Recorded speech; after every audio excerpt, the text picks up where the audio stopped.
Radio Publique Africaine.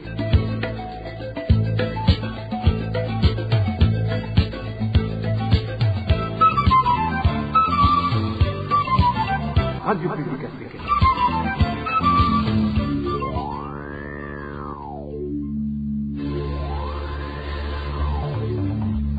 C'est le moment de suivre le journal parlé en français. À la présentation, Josiane Mouzaned. Au sommaire de cette édition, les habitants de la zone Wuringa crient au vol. En effet, ils ne cessent d'être raquettés par des policiers lors des multiples fouilles-perquisitions organisées.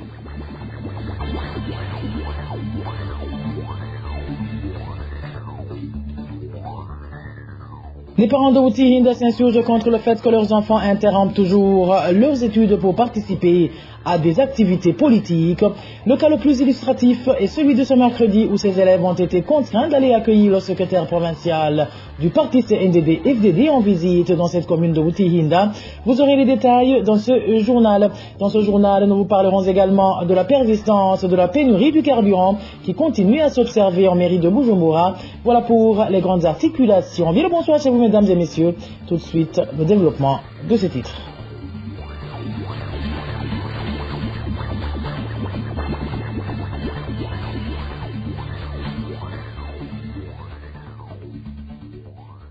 Bonsoir. Sécurité pour commencer. 2 personnes ont été tuées par la foudre ce mercredi dans la localité d'Owaruondo, de la zone Gatumba en province Bujumbura. Des sources sur place signalent qu'il y a eu aussi une dizaine de blessés. Sécurité toujours. Un homme a failli être tué à coups de machette dans l'après-midi de ce mardi sur la colline Mugera en zone et commune Kabarore de la province Kayanza.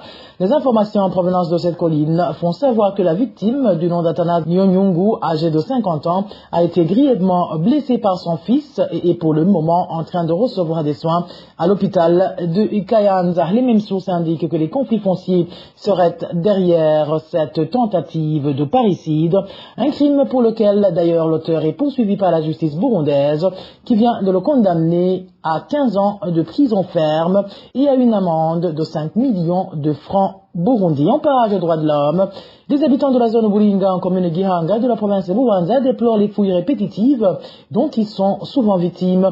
Ils indiquent qu'au cours de ces opérations de fouilles, les policiers en profitent pour les rançonner. Ils précisent que celui qui n'a pas chez lui le cahier de ménage ou qui ne l'a pas fait tamponner est arrêté et conduit à la brigade pour être relâché après avoir donné aux policiers 20 000 francs ou plus. Ces habitants qualifient ces actes de vol, d'autant plus que l'argent octroyé à ces policiers n'est pas justifié par une quittance. Suivez un des habitants de la zone Wuringa qui s'est confié à la RPA.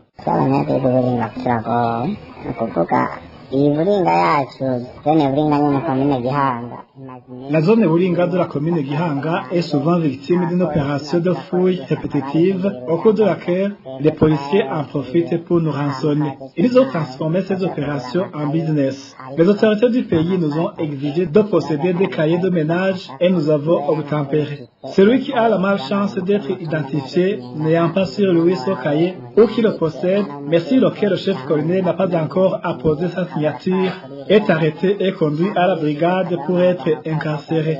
Il y en a d'autres qui sont arrêtés pour avoir manqué une carte d'identité ou une attestation de mariage ou dont leurs nouveau-nés ne sont pas encore mentionnés dans son cahier de ménage. Celui qui a de l'argent peut être relâché avant même d'arriver à la brigade. Beaucoup parmi nous mangent après avoir beaucoup travaillé. Mais comment nous allons vivre si on nous empêche d'aller travailler et qu'on nous exige chaque fois 20 000 francs et plus? Nous déplorons ce comportement parce que cet argent qu'on donne sans quittance n'est autre chose que du vol bien organisé. Nous sommes vraiment malheureux, nous habitants de Wuringa, car ces opérations de fouilles sont devenues comme du business des policiers. Celui qui ne trouve pas les 20 000 francs sur place, il doit payer 50 000 francs une fois arrivé à la brigade. Nous demandons aux autorités de nous aider afin que nous ne soyons pas toujours victimes de ces opérations de fouilles répétitives. Il arrive qu'on soit fouillé 3 fois par semaine sans motif valable. C'est seulement pour nous soutirer de l'argent qu'ils organisent d'autres fouilles. Beaucoup de gens sont encore incarcérés à la brigade parce qu'ils n'ont pas pu trouver l'argent demandé par ces policiers et militaires. Nous demandons aux autorités supérieures d'arrêter ces opérations de fouilles qui nous empêchent de travailler. On ne mange que quand on travaille beaucoup. On avait eu de la chance cette année car la pluie est tombée à temps, mais on nous empêche de vaquer à nos activités. Droits de l'homme toujours, 7 personnes ont été tuées dans différentes localités du pays au cours de la semaine du 16 au 22 octobre 2023 et 18 autres ont été arrêtés arbitrairement. C'est du moins le contenu du bulletin hebdomadaire de la Ligue burundaise des droits de l'homme ITK. Cette organisation de défense des droits de l'homme s'insurge également contre l'attitude du régime de l'ITEGA pour avoir refusé aux familles des victimes des massacres de Kibimba de commémorer les leurs. Suivez plutôt Célestin Rourivikié, il est l'adjoint du chargé de la communication au sein de la Ligue ITEK. La Ligue burundaise des droits de l'homme ITEK vient de sortir son bulletin de la semaine du 16 au 22 octobre 2023 sur la situation des droits de l'homme au Burundi. Ce bulletin est formé par des grandes parties, la politique et les droits civils. Au niveau de la politique, la Ligue ITEK parle de la déclaration du parti CNL du 16 octobre 2023 où son président honorable Agathon Rwasa parle sur son état de séquestration de son parti fait par Martin Inheret, ministre de l'Intérieur, à travers ses actes d'immixtion dans les affaires internes du dit parti. Au niveau politique aussi, on parle de la commémoration du 30e anniversaire de l'assassinat du président Melchior Ndadaye, le refus des familles par l'État de commémorer les massacres de Kibimba et l'arrestation et la libération du président du parti Codebu. Au niveau des droits civils et politiques, la Ligue ITEK a rapporté au cours de cette période au moins 7 personnes tuées, dont 3 cadavres retrouvés, 5 victimes de violences basées sur le genre, une personne torturée, une personne enlevée ou portée disparue et 18 personnes victimes d'arrestations arbitraires. Des membres de la milice Imbonerakure, des administratifs, des agents du service national de renseignement et des policiers sont pointés du doigt comme étant des présumés auteurs de ces violations des droits humains. On parle aussi dans ce bulletin de la justice et de l'économie. Et en fait, la Ligue ITEK termine ce bulletin en demandant à l'État burundais de poursuivre en justice les présumés auteurs de ces violations sans parti pris. Je vous le disais en titre, les parents d'élèves de certaines écoles de la commune Butihinda en province de Muyinga dénoncent la perturbation des études qui a eu lieu ce matin. Ils indiquent que leurs enfants n'ont pas pu suivre les cours puisqu'ils ont été contraints d'aller accueillir le secrétaire provincial du parti CNDD-FDD qui a effectué une visite dans la dite commune. Plus de détails avec Eric Nyonzima. Parmi les écoles qui ont envoyé les élèves accueillir le secrétaire provincial du parti CNDD-FDD figurent l'école fondamentale de Christus Kobero et l'école fondamentale de Kobero. Les parents d'élèves qui se sont confiés à RPA affichent leurs inquiétudes. Ils indiquent que le matin, ils envoient leurs enfants poursuivre uniquement les cours, mais qu'ils sont contraints d'aller dans les rues pour d'autres fins. C'est dommage pour ce qui s'est passé ici dans la commune de Butihinda. C'est insupportable de voir de jeunes enfants envoyés à Kamaramagambo pour d'autres activités au lieu d'aller en classe. Les parents sont vraiment inquiets car nous préparons nos enfants le matin pour aller à l'école, non pas pour être envoyés dans les rues pour accueillir le secrétaire du parti. Ces parents demandent aux responsables de l'éducation de la commune de Butihinda de distinguer l'éducation de la politique. C'est très triste de voir nos enfants contraints de participer à des activités politiques alors qu'ils sont si jeunes. Imaginez, ces enfants sont dans la rue depuis 6 heures du matin pour attendre les autorités provinciales du parti CNDD-FDD. La perturbation des cours est devenue monnaie courante pour les responsables du parti au pouvoir, partout où Lévérien Dikurio, secrétaire général du parti CNDD-FDD, sera pour ses activités politiques. Les activités scolaires des localités visitées sont immédiatement suspendues. Eric Nyonzima de Muyinga cap sur Makamba où certains parents des élèves de l'école fondamentale Nyanzalaxis dénoncent des contributions leur exigées par la direction de cet établissement pour l'achat de certains matériels scolaires. Ces parents indiquent que ces contributions sont loin supérieures à celles des années antérieures. Les détails avec Dani Claire, Ilascoumf. L'école fondamentale Nyanzalaxis compte plus de 600 élèves selon certaines sources de la RPA. Actuellement, chaque élève est obligé de donner une contribution pour l'achat des bancs pupitres, des armoires, des fenêtres, ainsi que d'autres matériels dont l'école a besoin. Cette contribution est demandée aux parents à chaque début du trimestre et durant toutes les années scolaires, mais cette fois-ci, les parents estiment que ces sommes sont colossales. Un des parents s'exprime.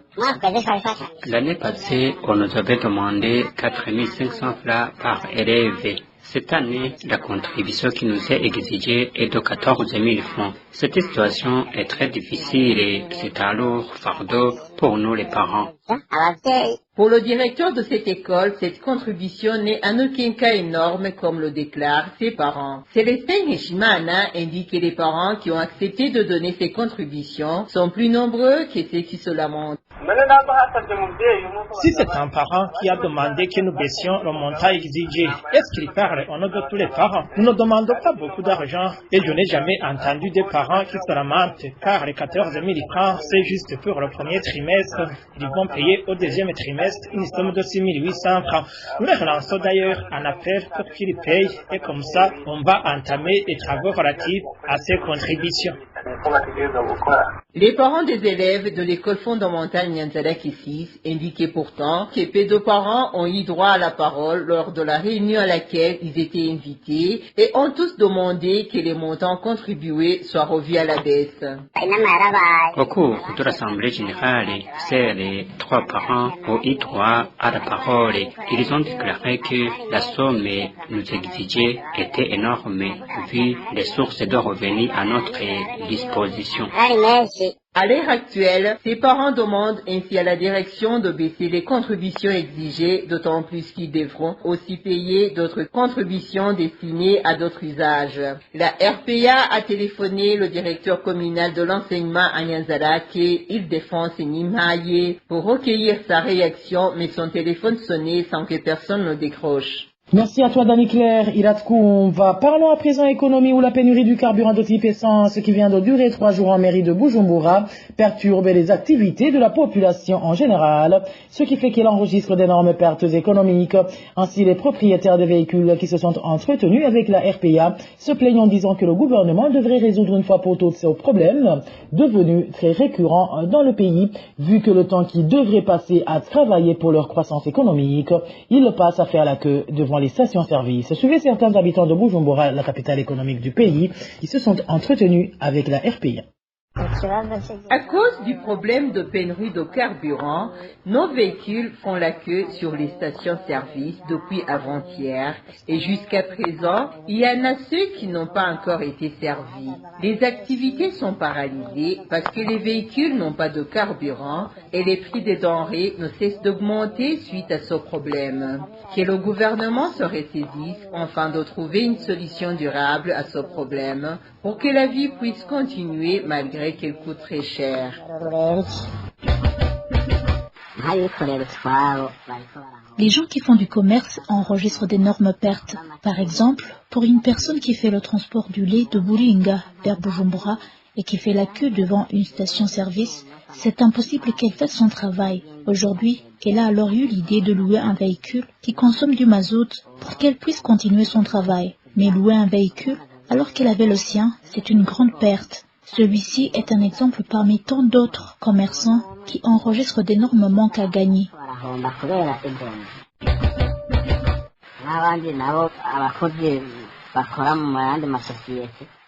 Les autres propriétaires de véhicules qui sont employés dans des sociétés et qui ne peuvent pas aller faire la queue sur les stations-service payent des personnes qui le font à leur place.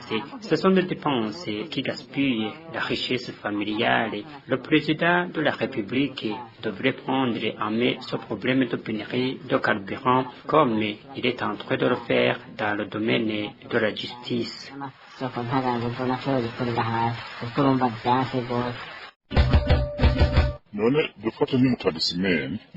Prenons le cas d'un taximan qui depuis le matin se trouve sur la station-service en attendant d'être servi, mais à qui le soir l'on va demander de donner le versement. Où est-ce qu'il va trouver l'argent pour le versement? Et s'il n'a pas gagné d'argent pour le versement, il sera chassé de son travail. Même dans sa propre famille, il ne va rien apporter à manger. Franchement, c'est un problème très sérieux.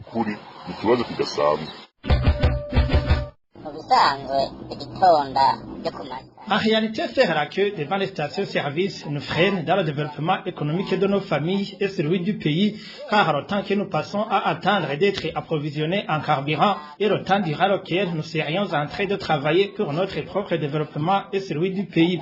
Ainsi, nous demandons au gouvernement que si cette pénurie de carburant existe, du fait que ce produit est très cher sur le marché, qu'il augmente alors le prix du carburant à la pompe afin qu'il soit tout le temps disponible sur les stations-service.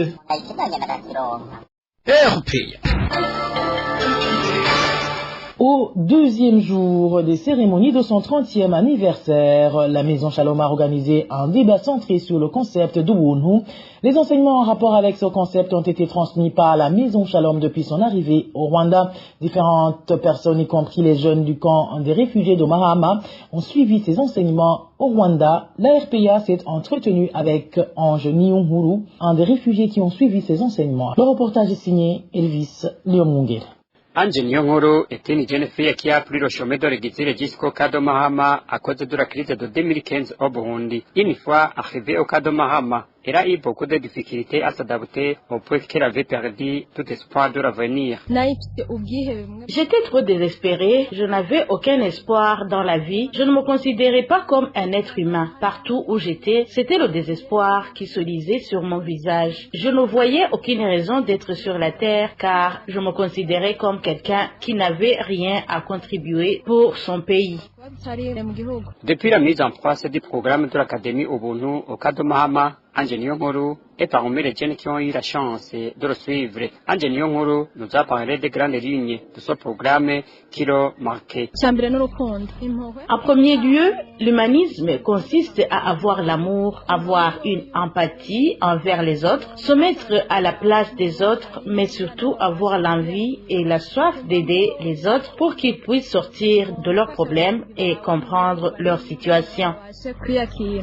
Après avoir suivi ce programme de l'Académie Ubuntu, Ange Niyonhuru a pu retrouver l'espoir pour son avenir et elle est convaincue qu'elle va réaliser quelque chose dans sa vie.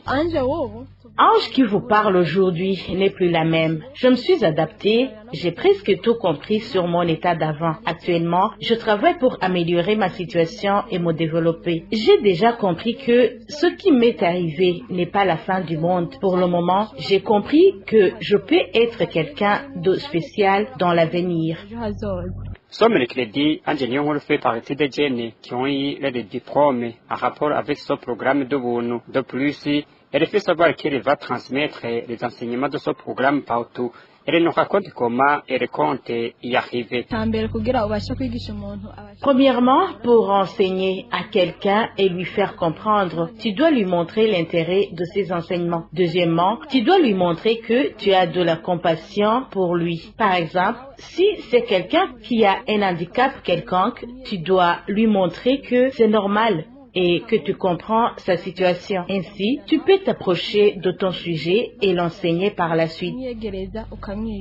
Ces enseignements sont transmis par l'Académie Ubuntu, un département de la Maison Shalom, et sont basés sur le développement de tous les secteurs constituant la vie quotidienne de l'être humain sans exclusion.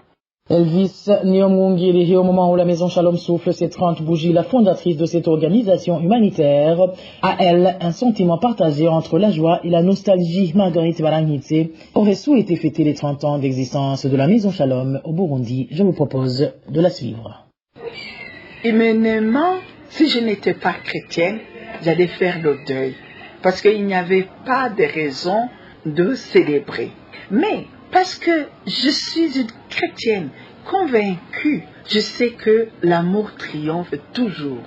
Et j'ai voulu montrer, quand je me suis écriée comme Saint Paul, « Oh mort, où est donc ta victoire ?»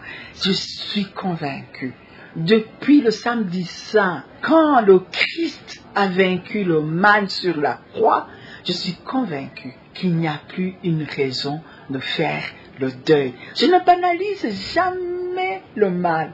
Je ne banalise jamais, je dirais, la mort. Mais je sais qu'avec mes convictions chrétiennes, l'amour triomphera un jour. Toutefois, Marguerite Barangiti appelle les Burundais, surtout ceux qui sont en exil, à ne pas désespérer. Selon elle, un jour ils rentreront au pays et dans la joie. Il en profite pour demander aussi aux dirigeants burundais d'ouvrir les portes pour tous les enfants du pays. Encore une fois, Marguerite Barangiti. J'aimerais répéter la phrase de Mahatma Gandhi. Il a dit, parfois les tyrans, à un certain moment, ils ont cru qu'ils étaient invincibles. Mais un jour, ils finissaient par tomber. Je voudrais m'adresser d'abord un message clair à toute la tyrannie burundaise. Puisque eux, ils savent ce que c'est la tyrannie. Eux, ils ont vécu aussi des moments de douleur, de tristesse, d'injustice sociale. Ils ne peuvent pas nous infliger et croire qu'ils sont éternellement invincibles, parce que c'est l'amour qui triomphe. Dire aux Burundais, restez toujours debout. Un jour, nous rentrerons en chantant les chants de gloire. Nous rentrerons comme Moïse et Myriam, quand ils ont traversé la mer Rouge à pied sec. Nous aussi, chers compatriotes, n'ayez jamais peur.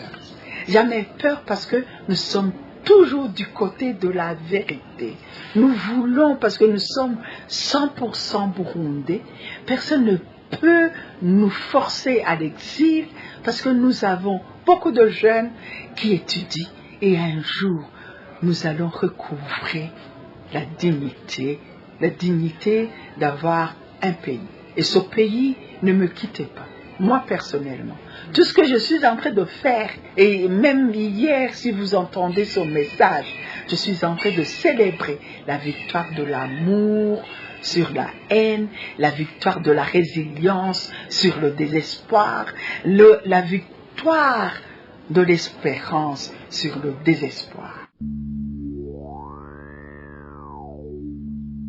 Et voilà, amis fidèles de la RPA, c'est par ici que prend fin le journal en français de ce mercredi 25 octobre 2023. Merci pour votre aimable écoute. Merci également aux équipes rédactionnelles et techniques pour leur franche et parfaite collaboration. À la présentation de ce journal, vous étiez avec Josal Mouzaneza. Passez une excellente soirée chez vous.